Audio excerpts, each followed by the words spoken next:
If you have only one goal, there really is only one, and that is this: to fulfill the highest, most truthful expression of yourself as a human being.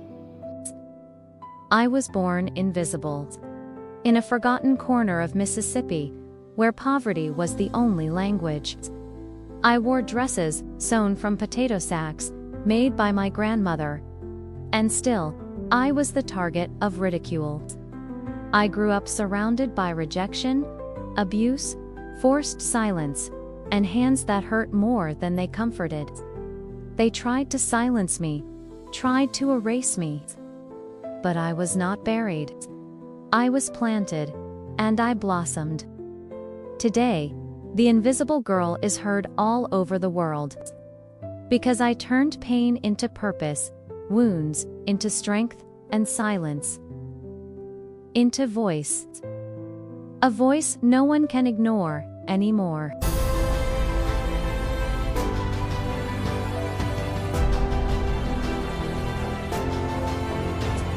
My story begins in the countryside, in the heart of rural Mississippi. I was born on January 29, 1954, in a small wooden house, in a place called Kazi. My mother, Vanita, was very young, barely 18 years old.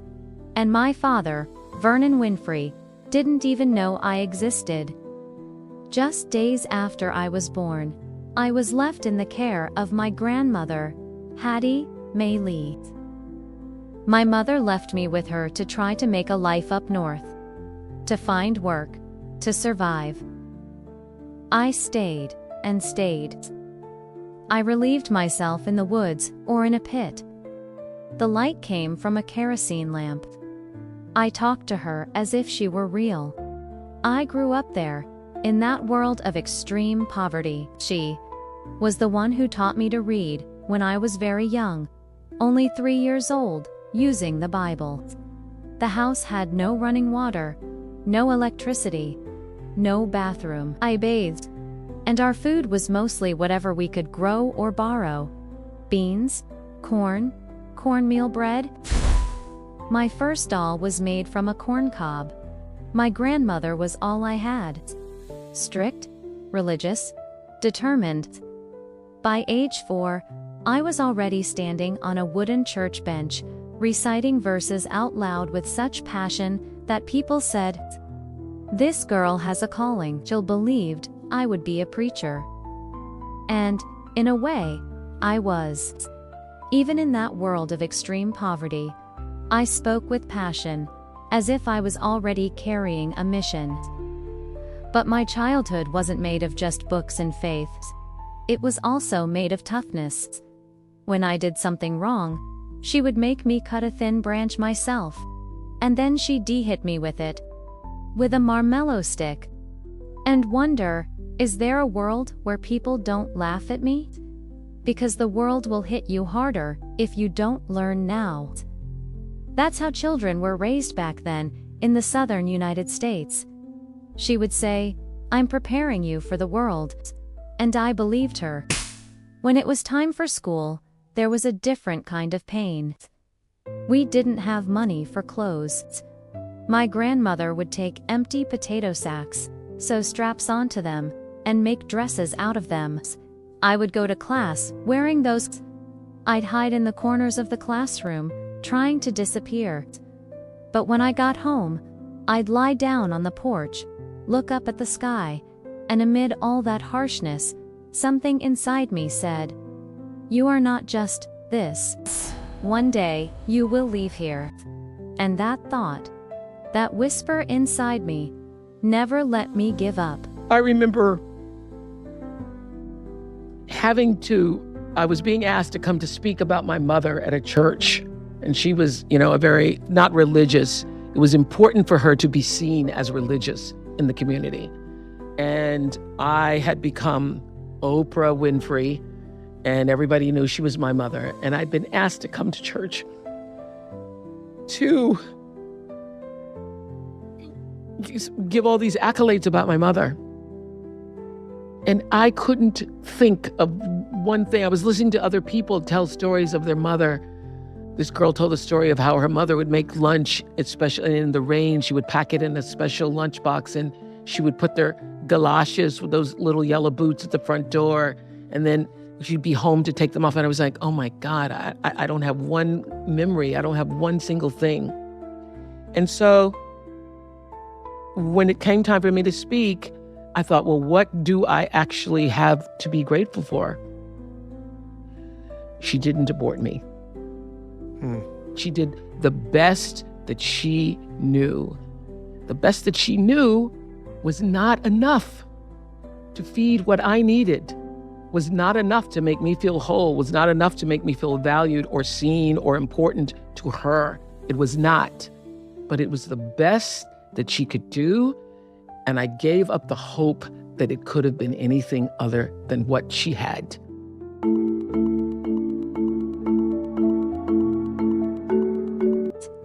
At 6 years old, my life changed. I was taken from my grandmother's arms in Mississippi and sent to live with my mother, Vernita, in Milwaukee. I hoped for a reunion with my mother. I hoped for comfort. I hoped to be a daughter. But she was practically a stranger to me. She had left my life when I was still a baby, chasing work up north. I had no memories of her. Different people. Houses that tolerated me, but never felt like home. I arrived in a cold city, not just because of the weather, but because of the silence in the house where I lived. My mother worked all day as a maid. I stayed with cousins, uncles, acquaintances. I realized that where I lived wasn't a home. It was a temporary place, where I was a burden. Tried to be good, but nothing seemed enough. She worked all day long as a maid, left early, came back late. Sometimes, she didn't even look me in the eyes. I asked questions, and she only murmured or answered impatiently. I tried to please. As a teenager, I found out my mother had another daughter. As if hiding the truth was more important than including me in her life. She denied it, but she never told me. I only heard because of rumors, people talking. And when I confronted her, she denied it. Even knowing I already knew, she denied it firmly. And I wondered, if she could deny a daughter, what did she see in me that broke me? Not because she had another daughter, but because she made me feel, once again, like I was invisible. There was a day, and I never forgot it, when she took me to buy clothes. A woman looked at me and asked, "Is that your daughter?" And she replied, "No, she's a girl I'm raising." My body froze. It was as if I didn't exist. In that moment, I understood. There was a chasm between being born and being loved. Without affection, without conversation, without protection, I became vulnerable. Vulnerable to the wrong looks, to the wrong hands. 9 years old, I was raped. About 10 years old, I started being molested by my cousin's boyfriend, and then my father's brother. When I was 14, I just ran away from home, started running in the streets. I became pregnant, and I hid the pregnancy until literally the day the child was born. The baby was premature and later died. When this baby died, my father said to me, "This is your second chance." Good morning, everybody. Welcome to People Are Talking. I'm Oprah Winfrey. I never did consider or call myself a feminist, but I don't think you can really be a woman in this world and not be. At 9 years old, the horror began. My cousin's boyfriend called me into a room. I knew something was wrong, but I was just a child. It happened once, then again, and again, with another man, an uncle, a family friend, and told her. I said a man had touched me, that it scared me, that it hurt me. I didn't understand what was happening. I only knew it hurt. That it was wrong. And that I couldn't tell anyone. Because I felt ashamed. Because I thought it was my fault. One day, I tried to speak out. I gathered courage, went to my mother. She looked at me and said I was making it up. I went to school with a smile, but inside, there was only fear and shame, that I was dramatic, that I always exaggerated. I made up stories about my life, saying my father was African, that I was rich, daughter of a diplomat. I created parallel worlds because my own was unbearable. In that moment, something died inside me. I understood that my voice had no value. After that, I stayed silent for years. I learned to pretend to be normal. I started running away from home at 12. I hid at school, in libraries, wandered the streets. But no one saw. No one saw the girl screaming inside. Sent me to live with my father, Vernon, in Nashville. At 14, I became pregnant. No one knew until my belly started to swell. My stomach grew, and I shrank inside. When I went into labor, I stayed silent. The baby was born premature and died. I remember looking at that tiny body and feeling for the first time that maybe my pain was beyond repair. My mother didn't hug me, didn't cry with me, didn't say anything about it. But I knew that if I wanted a future, I had to break the silence. She just ... sent me away. And I thought I would be punished. But he looked me in the eyes and said, "This is your second chance." Those words changed everything. For the first time, someone didn't call me dirty or a liar. He gave me books, rules, schedules, and most importantly, hope. I, who only knew rejection, found structures. And that's where a door opened inside me. I didn't know if I could forgive the past. Years later, when I spoke publicly about the abuse, my greatest surprise was the number of people who said, "Me too." And there I understood. Silence is the prison for many, but the voice can be freedom. You must know inside, in the deepest part of your being, that you matter. Not just that you matter, but also why. So for me, the foundational base of empowerment, of entrepreneurship, of any kind of engagement, the foundational base of my success, of my well-being, my wholeness, my everything is knowing who I am and where I come from. After years living with my mother in Milwaukee, facing abuse and rejection, I was sent to live with my father in Nashville, Tennessee. Vernon Winfrey was not an easy man. He was strict, disciplined, demanding, but also fair. He had no patience for excuses or spoiled behavior. But for the first time, I found structure. My life, once a whirlwind of uncertainty, began to gain order. My father set me on a strict study routine that included waking up early, doing homework, studying, participating in church activities, and going to school. He believed education was the path to freedom, and spared no effort to ensure I had access to the best opportunities. I remember it was very hard to adjust at first. The house was different from my grandmother's. Bigger, with electricity, running water, clear rules. But the biggest change was inside me. I began to stand out at school. I discovered a passion for public speaking, debate, and everything that involved using my voice.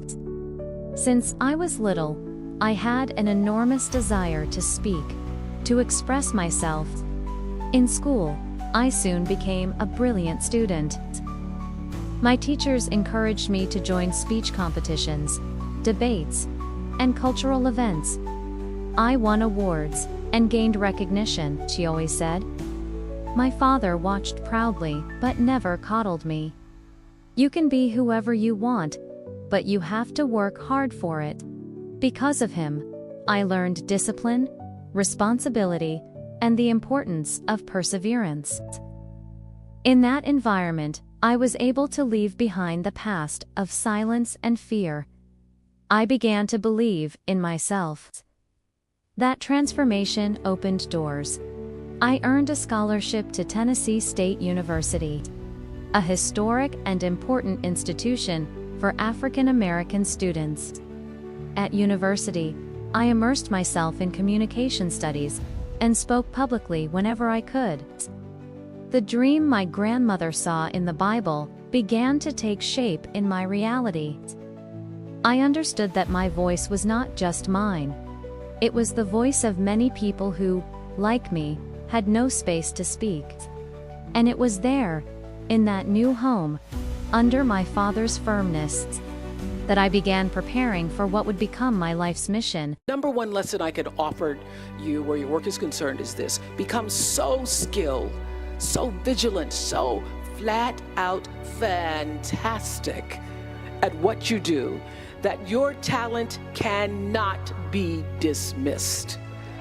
And finally, this will save you. Stop comparing yourself to other people. You're only on this planet to be you, not someone else's imitation of you. I always knew my voice was all I had. I'm not just talking about the physical voice, but my presence. The way I connected with people, even when I felt completely alone inside. When I was still a teenager, around 16 or 17 years old, something unexpected happened. I was invited to cover local news at a small Nashville radio station, WVOL. It was a station focused on the Black community. I was still in high school, and I only got that spot because someone saw a spark in me that even I hadn't fully seen yet. It was the first place where I didn't have to shrink myself, where my voice was listened to with attention, not as a nuisance, but as a tool. I remember late nights writing little scripts, reading the news almost ceremoniously, and the nerves. Always the nerves. Trying to prove I deserved to be there. That was more than a job. It was my first stage. At 19, an opportunity came that placed me in an unprecedented position. WLAC-TV, a CBS affiliate station, hired me as I became the first Black woman to hold that role in Nashville. I should have celebrated. But inside, I was at war. I dressed seriously, straightened my hair, tried to imitate the other anchor styles. In the mirror, I saw a girl trying to look grown up. But the truth was, I felt out of place. That I was just a poor girl from Mississippi trying to survive in a world that wasn't made for me. I struggled with something I only later understood as imposter syndrome. I always thought they were about to realize I wasn't good enough. Colder. I was too young, too sensitive. And in that journalism environment, that was seen as weakness. One day, they told me, you get too involved with the interviewees. You need to be more objective. But I didn't know how to be cold. I didn't know how to separate other people's pain from my own. Then came the blow. I was fired from my anchor position. Just like that. They said I didn't have the right profile for the news. That destroyed me. I thought my dream was over right there. I spent days questioning if I was too weak for that world. But, as so many times before, life pushed me toward a different path. I was reassigned to a local talk show. A lighter format, focused on everyday life, conversations with people from the community. At first, It felt like but in reality, it was the opposite. That was where I could be myself. And the audience, they felt that too. People started recognizing me, connecting with me. Then came the invitation to move to Baltimore. I began co-hosting the show, People Are Talking, alongside Richard Scher. It was 1978. I was just 24 years old. It was like being back on my grandmother's porch, chatting with neighbors. For the first time, I felt like I was exactly where I needed to be. There was no more rigid script. I could laugh, get emotional, improvise, truly listen to the person in front of me. I understood then that my power was in empathy, that my vulnerability was a bridge, not a weakness. During the recordings, I would get lost in the conversations. Only now, millions of people were listening. That was the first moment I realized. Maybe this way of being is exactly what the world needs. People don't always like you, and they're not always happy for you. And if you surround yourself with people who are not accustomed to your success, they become fearful, they become scared, because you are reflecting back something to them that they don't recognize. Now, they're not going to say, I'm very fearful,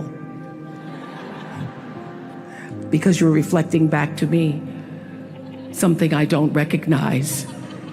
They're going to say, you know what they're going to say? They're going to say, who she thinks she is. Who she thinks she is. That only happens when you are around people who do not mean and want and aspire to the best for you. People who want the best for you want you to be your best. Chicago. When I arrived in the city, I carried 2 suitcases, a contract, and one big question. Do I really belong here? I had been hired to host a morning show called AM Chicago. It was in last place in the ratings, considered a tired format, and many saw it as a sinking ship. What they actually offered me wasn't a great opportunity. It was a risk. And yet, I accepted. Because deep down, I felt that city could be my fresh start.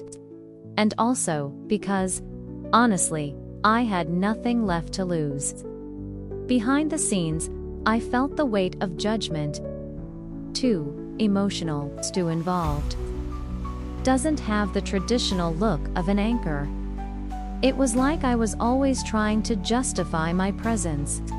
But something inside me, that same whisper that had followed me since childhood, yourself. That's all, and see what happens. So I went, with my heart wide open. In the first month, I ignored the rules of TV etiquette. I interrupted, I cried, I laughed loudly. I touched people's hands. I wasn't the host, I was the conversation. And people noticed. In a matter of weeks, AM Chicago jumped from last place to first. The audience wasn't used to someone who spoke not from above, but as an equal. They didn't want a star. They wanted someone who sat down at the table with them. In 1985, the show was renamed The Oprah Winfrey Show. When I saw my name on the screen for the first time, I felt a chill in my stomach. Is this real? A black woman from Mississippi, who had been called too ugly for TV, now had her name on a nationally broadcast program. And I knew it came with a price. Visibility is a blessing and a burden. I woke up before the sun, filmed non-stop, gave up my personal life, consumed by fear that it would all collapse. The success was as great as the fear of failure. But in that chaos, something awakened inside me. If this is my face, my voice, my story, why shouldn't it also be my business? And so, in 1986, I made a decision that would change everything. I created Harpo Productions. Harpo? Oprah spelled backwards, a symbolic name. I was literally turning the narrative in my favor. For the first time, I was not just an employee reading questions from a teleprompter. I was the owner of my story. I negotiated profit participation, creative control, licensing, and distribution. Many thought I was arrogant. Others thought it was impossible. But I knew, if I wanted to tell stories with truth, I needed to be free. And freedom, at that moment in television, meant decision-making power. With Harpo, I began to choose my own topics. I wanted to talk about sexual abuse when no one else would. I wanted to show forgiveness, the silent suffering of women, the overcoming of minorities. I refused to do some. I chose to make an impact. What was supposed to be just a talk show became a movement. And back then, I didn't yet realize. But I was reinventing what it meant to be a Black woman in American media. Not just on stage, but at the decision-making table. As the company president, choosing the content, holding real power. That was my turning point. And it all started with a show nobody wanted to watch. You cannot control all of the external circumstances in your life, but you can control how you feel about those circumstances in your life. And once you recognize that taking control of your emotions and not allowing your emotions to control you, taking the wheel, allows you to be the master of your fate and the captain of your soul. Success came like an avalanche. I became one of the most recognized figures on television worldwide. There were over 40 million viewers just in the United States. My show aired in 150 countries. But with that visibility, a question began to echo inside me every day. What am I going to do with all of this? I didn't want to just entertain and wanted to move. That's how Oprah's book club was born in 1996. The idea came almost by accident. I simply mentioned on the show a book that had touched my soul. The next day, bookstores started selling copies en masse. And that's when I realized people want to read. They just don't know where to start. So every month, I would choose a book. Works that moved me, real stories, powerful fiction, human memoirs. They weren't obvious titles. Many were unknown. But every time I said, "This is the book of the month," sales exploded. Several authors became bestsellers overnight. Some had their lives changed forever. And more than that, millions of people started reading together, reflecting together. At home, in neighborhood clubs, in prisons. Discussions happened everywhere. It was literature becoming a tool for emotional transformation. Then came the magazine. In 2000, I launched the Oprah magazine. I wanted to create a publication that was different. Not about trends or diets, but about life's meanings. The magazine spoke about identity, purpose, spirituality, inner growth. It brought real questions. Are you living your truth? What do you know for sure? I appeared on the cover of every issue. Not out of vanity, but because I wanted to own the message. I am responsible for this content. This voice is mine. The magazine quickly became one of America's bestsellers. And there, once again, I realized people don't just want to consume, they want to see themselves reflected. When my talk show ended in 2011, I knew my mission was not over. So I decided to take a bigger step. I created OWN, Oprah Winfrey Network. An entire channel. A network with my name. It wasn't just a brand. It was a platform for invisible voices. We produced shows about faith, trauma, reunions, healing, leadership, real stories. Ordinary people with extraordinary lives. If I'm guided by purpose, the audience will come. And of course, I received criticism. In the early years, the ratings were low. Some said the channel was too niche, but I knew, if I'm guided only by numbers, I lose my soul. And the audience did come. OWN established itself as a unique voice in American television. It gave space to Black creators, women, marginalized people. We launched series like Greenleaf, Queen Sugar, documentaries about racial trauma, mental health, and forgiveness. It was entertainment with awareness. And I began to understand that success was not the finish line. It was the start of a new phase. Using my influence as a bridge between pain and healing, between invisibility and being heard, between audience and transformation. I never wanted to be famous just for the sake of it. I wanted to be useful. I wanted each project to say, "You matter too. Your story has value too." Because, deep down, my responsibility was this: to give back to the world everything it once tried to deny me. Voice, dignity, space. You will at some point fall. And when you do, I want you to know this. Remember this. There is no such thing as failure. Failure is just life trying to move us in another direction. Now, when you're down there in a hole, it looks like failure. It's really okay to feel bad for a little while. Give yourself time to mourn what you think you may have lost. But then, here's the key. Learn from every mistake. On the outside, I was the most influential woman on television. Inside, I was still the little girl who wanted to be loved. Even with fame, success, fortune, I felt a void, a restlessness that wouldn't go away. I smiled for the cameras, but went home and cried in the dark. I had a disease, an emotional disease. The disease of pleasing. I said yes when I wanted to say no. I gave myself away until I was lost, all out of fear.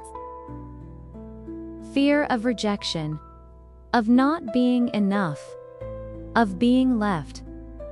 Again, the more I achieved, the more tired I felt. One day, Toni Morrison asked me a question that stopped me cold. When someone you love walks into the room, does your face light up? And I realized, not always did my face light up for myself. I treated myself like I was invisible. I spent years trying to prove my worth to the world. But I had never stopped to recognize my worth to myself. That's when I began to change, to meditate, to be silent, to truly listen to myself. I understood that success without peace is just noise, and that the applause of others cannot fill internal silence. Healing came when I stopped running, when I stopped pleasing, and finally chose to see myself. Today, I don't live to impress. I live to belong to myself. The word gratitude is one of those words that's overused, but when practiced, it can change everything about how you move through this world. It's my spiritual practice, and I know if you use it in those moments when everything feels like it might be falling apart, that's when you use it. It's great to do it. I mean, I journal every night too. I journal when things are going really well, but I'm telling you, it has the most powerful impact when you can do it, when you can sit and be grateful in the sorrow, when you can be grateful in the crisis, when the biggest challenge of your life has showed up and you still can find something within yourself to be grateful for. That's when it becomes the real deal.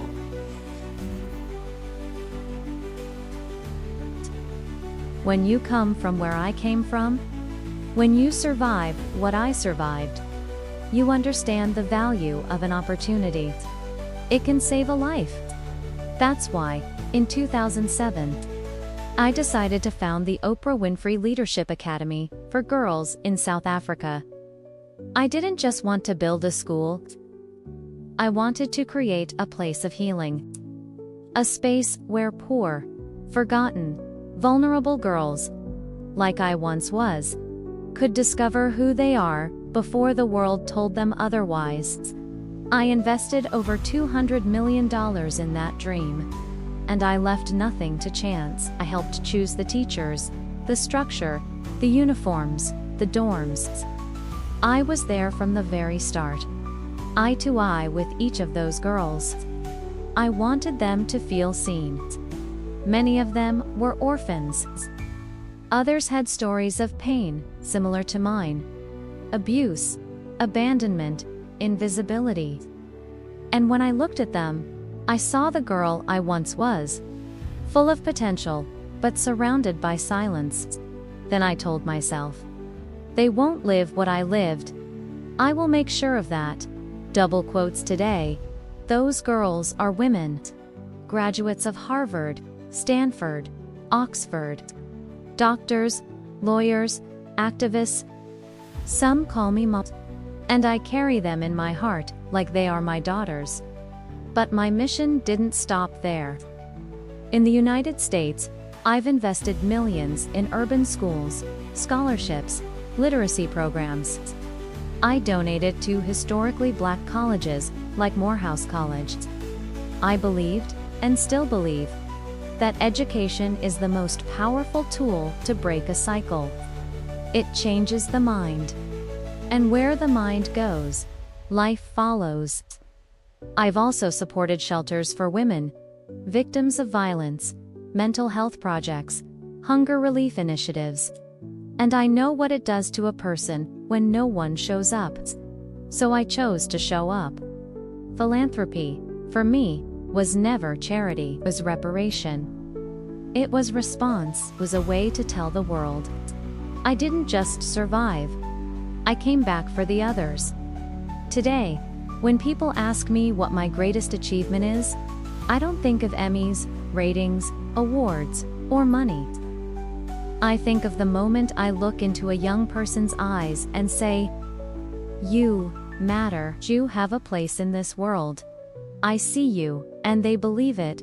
That is what's worth it. Not to forget what I lived through, but to turn it into something useful. I transformed my pain into a path. And today, I invite you to do the same. No matter what happened to you, that matters is what you choose to do with it. Your story matters. Your voice matters. You matter. If this message touched you, like, share, and send it to someone who also needs to be reminded of this. Because healing spreads when we see each other and listen to each other. You must have some kind of vision for your life. Even if you don't know the plan, you have to have a direction in which you choose to go. I never was the kind of woman who liked to get in a car and just go for a ride. I had a boyfriend who would say, let's just go for a ride. I want to know, where are we going? Do we have a destination? Is there a plan, or are we just riding? What I've learned is that's a great metaphor for life. You want to be in the driver's seat of your own life, because if you're not, life will drive you.